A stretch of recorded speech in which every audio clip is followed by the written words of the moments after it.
losses, and then they ended the season with 5 straight losses. So in the middle, Tori, the Falcons were 4-2 on the season. So in that 6-game middle stretch there, they were a winning team.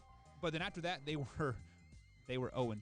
So well, if you watch them at the beginning of the season, it was literally the Super Bowl hangover. Like every game seemed like they would invent ways to lose games. Like, man, how do you lose this one? You're up by 13 with 2 minutes left. Yeah. And they lose by 1. Yeah, you know? me and Combs sat Or, here on oh, the we're gonna man win this hour. game, and they would miss the extra point. Or that onside kick versus the Cowboys, right? That was absolutely Right. a dumpster fire. But me and Colm sat here on the man hour, and we did the stats just for the first 3 quarters of the Atlanta Falcons' first six games. They were outperforming every team in the NFL. And then that last quarter, they were dead last in every statistical category, which was absolutely a dumpster fire. So they had to have a great draft. Like, let's just be flat out honest. If they didn't have a great draft, they would have probably have cleaned house. So Tori, they had the fourth overall pick, and they kept that 4th overall pick. Many people were speculating they were going to trade out of that, trade Julio Jones. There was a lot of speculation, but I want to ask you this question first. Who was the best draft pick of the Atlanta Falcons this year? The obvious pick would be Kyle Pitts, but I don't like to do the obvious pick if I don't have to. I like to try to dig a little bit deeper into their drafts and kind of look at who they grabbed. And the thing is they grabbed great. It seems like every pick outside of Kyle Pitts, because we kind of figured Pitts would fall to him. Yeah. They grabbed value at every single turn. But for me, it's Drew Dalman, the offensive lineman from Stanford. He is he's an NFL ready center. He's going to probably be one of the better centers in the league. It's a 4th round pick. You don't usually grab immediate starters in the 4th round.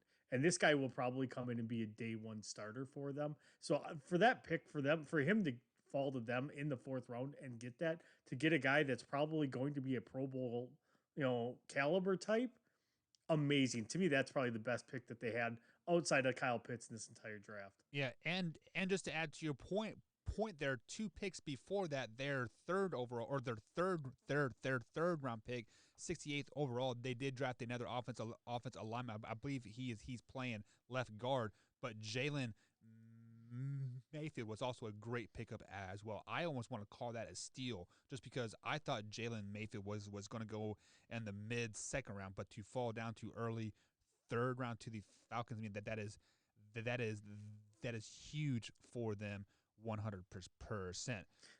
Good. And there again, for him, it's going to come down to coaching. The biggest knock on him is his handwork and his footwork are a little clunky. It's not real smooth.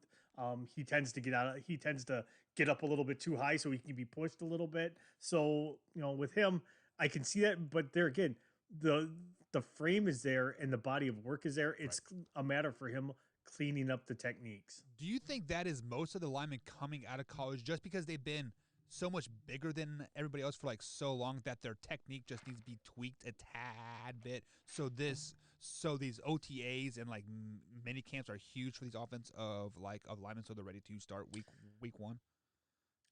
I think it's honestly, it comes right down to your coaching no matter what. I mean, look at the Alabama Crimson Tide, 4 of their 5 offensive linemen got drafted. Right. The Wisconsin Badgers consistently turn out offensive linemen. Drink. You got schools like Michigan, it turns out, Penn State. Obviously, like a lot of the Big Ten schools turn out Iowa offensive linemen because they're almost all road graders. So even if you can only run block, they can teach you to pass block. Right. Yeah. I mean, honestly, passing blocking is the more technical sound thing, and run blocking, you just run straight forward and mow over fools, right? And just look for the next guy up. So on the flip side of the coin, where there's always a good pick, there's always a bad pick. So who was the worst pick for the Atlanta Falcons? There again, looking at their draft, it's really hard. It's like I said, they got good value almost up and down. I'm going to go with the cornerback from Boise State, Avery Williams. He's only 5'9". I don't think they're going to look at him too much to actually play cornerback because he is very, very raw. He's only played the position for a few years.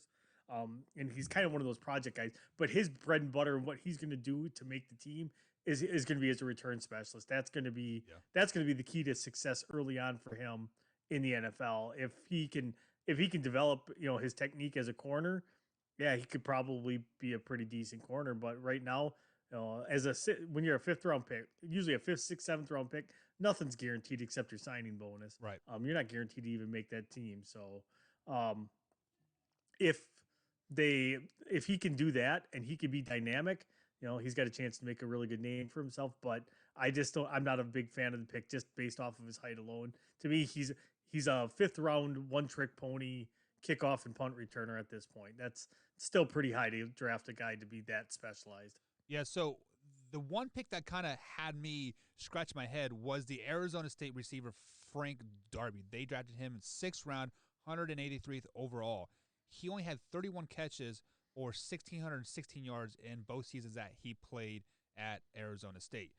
Isn't that where old ESPN analyst went to coach? Herm Edwards. Yeah, Herm Edwards. So yep, Herm's there. So I will tell you the reason. I'll give you the top 3 reasons why they picked him. Okay. Speed. The guy's got speed for days. So he is fast. I mean, but only 31 catches. Meaning like you can have all the speed in the world, but clearly you weren't even the number one option on your team having 31 catches. I mean, that's like I would say in college, that is being number one target for about 2.5 games. Because in college, your number one target is getting 12, 13 catches a game. When he has 31 catches all season, and that is a career high, clearly he is simply just a specialist type of player.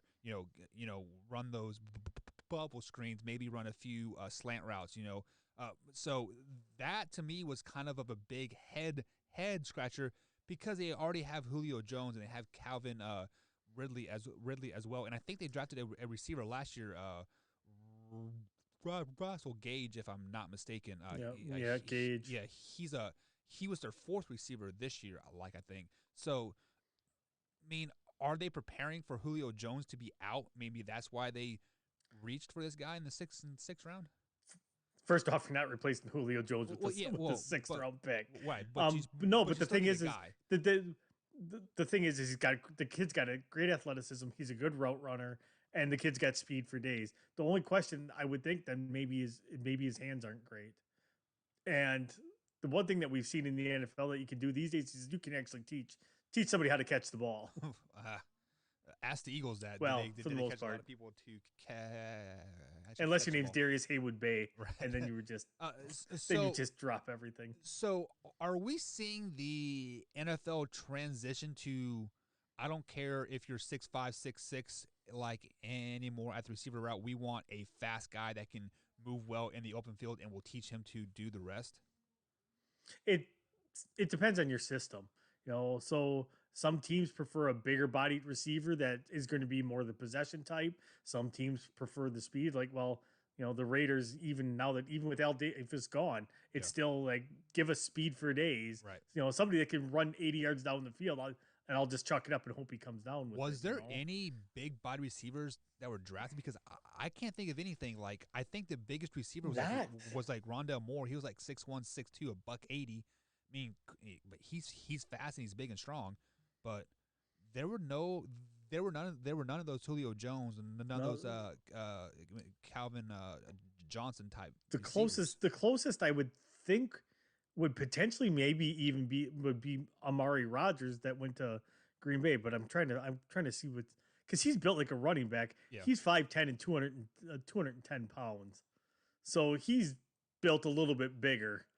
He's basically built like a running back. So what you're saying is the Kansas City Chiefs have basically transcended the wide receiver position to, hey, we want you to be 6 foot and under, but fast as crap now, right? Because they have speed on every spot of the Kansas City Chiefs field, and you got to give the Raiders credit. You got to give Raiders credit to that one because they've always been, let's just draft somebody that can run.